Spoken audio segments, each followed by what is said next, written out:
Yo, what's good with it? It's the homie MACK, man. Each one teach one. Reporting live from the Dogon. You know what it is. Like, share, comment, subscribe to the YouTube channel, 82 Kings. Thumbs up, give me the likes. Yeah, I want to talk about NIL deals. There was a friend of mine gave me an article, shared a news article with me, and I can't remember what state this was from, but apparently there was a public servant, I want to say someone in Congress, not sure what state they represented again, but they said that they felt like NIL deals are corrupting the game, and by corrupting the game, college sports, that NIL deal makes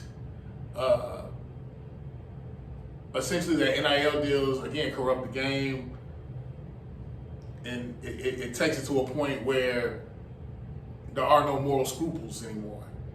Like, it's just going to get more cutthroat and grimy. And my thing is, that's how capitalism has been working. People make money, people do things to make more money, and unfortunately some people get exploited in the process. That's just the American way. Sorry to say it, but it is what it is. Karl Marx pretty much said you had the owners and the means of the production, which would be the people at the top, the NCAA. And then you have the proletariat, which would be the guys on the field being exploited, the working class. And then you have the lumpen proletariat, which would be the lowest of the low. So I guess the lumpen proletariat would be the walk-ons, the non-scholarship players that are on the teams. Shout out to Mr. Johnson, my history professor at Georgia State. You like that correlation I made between Marxism and contemporary sports. Anyway, I just had to put that in there. But anyway, what is an NIL deal? Name, image, and likeness. Essentially, for some time now, we've had athletes that were collegiate level players that were not getting compensated financially, but their names and their image and their likeness was used to sell different products on behalf of the school. And again, those athletes got nothing. I can remember being a shorty walking into a Champ Sports or a Foot Locker, and the sign would read Fab 5 Nikes, Fab 5 black socks, Fab 5 Nike socks, Fab 5 jerseys. Who was a Fab 5? Chris Webber, Jalen Rose, Juwan Howard, Ray Jackson, Jimmy King. They played for the University of Michigan. And their names and their images and their likenesses were used a lot of times in a roundabout way, but you knew who they were talking about. When they said Fab 5 Nikes, the Hirachis that were out, with the Fab 5 Nikes were the Hirachis at Michigan, the Fab 5 wore at Michigan, and they also were the Barclays. Can't remember which the name of those Barclays were that they rocked, but it was superimposed. It was I guess implied. This is Michigan. This is Chris Webber and them. This is their product, but they made no money off of it. I want to say, the thing that I don't like is it's almost like when the players make money or when the working class makes money, now it's a moral issue. So that's why when that state representative said, "Oh, the game is going to get corrupted," when the money is in the hands of the working class or the proletariat, that's when there becomes an issue of morality. Why is that? The NCAA, let me see. Give me 1 second. I'm looking something up on my laptop. I want to say, I'm about to read it. And this is according to the Tuscaloosa News. Alabama athletics profits $18.5 million in 2022, but significant portion marked for debt. Alabama athletics operated at an $18.5 million surplus during the 2022 fiscal year, according to the annual NCAA financial report obtained by the Tuscaloosa News USA Today Network. A lot of money is being circulated. There's no shortage. They've just been exploiting these kids. These kids deserve every shoe deal, every NIL deal, every whatever. Like, they deserve fiscal compensation. And I just think it's ridiculous. I mean, NCAA for the longest has basically been a gentleman's form of slavery. They've been exploiting the hell out of these kids for years. And I, for one, I don't have an issue with it. I'm glad that these kids are able to make money off of their sweat equity, off of their own giftings, talents, skill sets. I think that's dope. I guess the thing that I think is really great about NIL deals, I feel like it'll level the playing field with sports. It'll become a thing where, yeah, you may be at Michigan, yeah, you may be at Alabama, yeah, you may be at Kentucky, but how am I going to be compensated financially? What deals are you going to get from me? I mean, look at Hunter Dickinson from Michigan. I mean, I'm a Michigan fan. He was at Michigan, but he transferred to Kansas because he got a bigger NIL deal out there.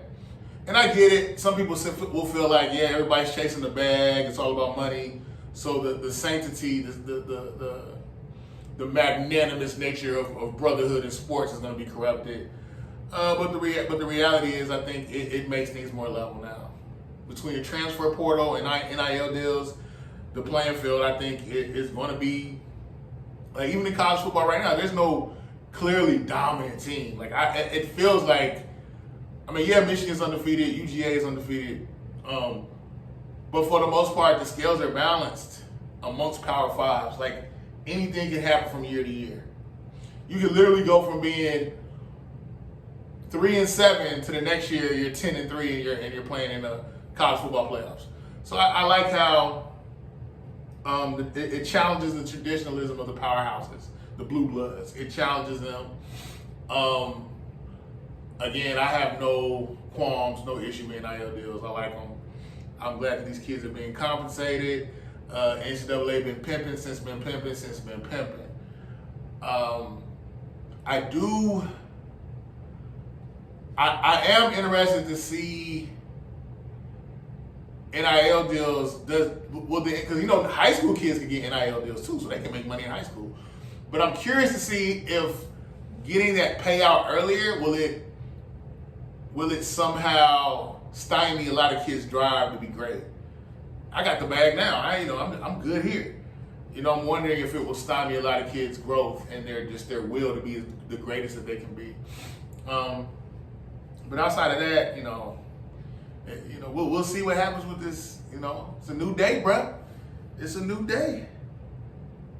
But how did the NIL deal even come about? September 30th, 2019. This is from the Atlanta Journal-Constitution. California became the first state to pass a law allowing college athletes to be paid for use of their names, images, and likenesses.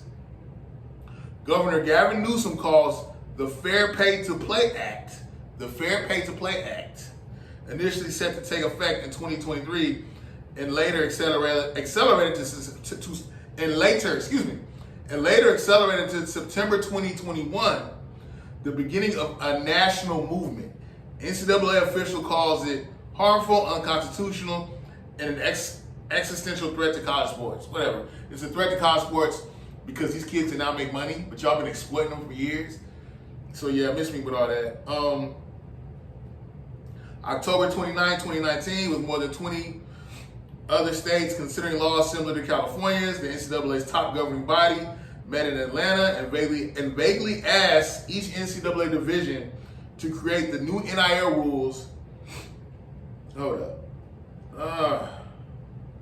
To create the new NIL rules in a manner consistent with the collegiate model by January 2021.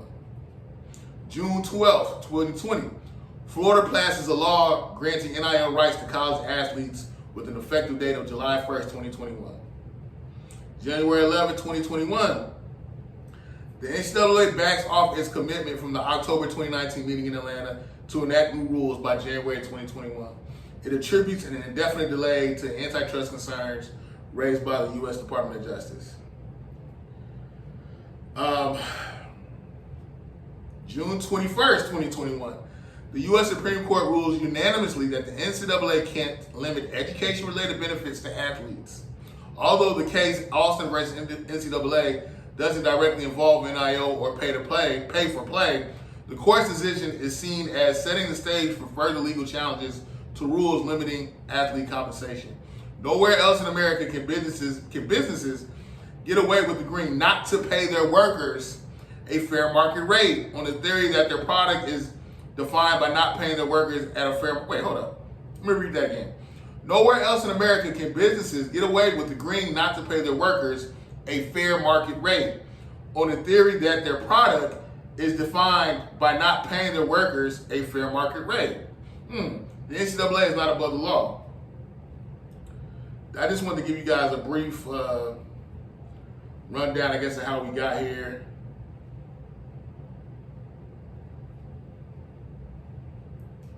And yeah, I'm glad these kids are getting paid. It's the homie Mac, man, signing out from the Dogon. Each one teach one. Peace and love.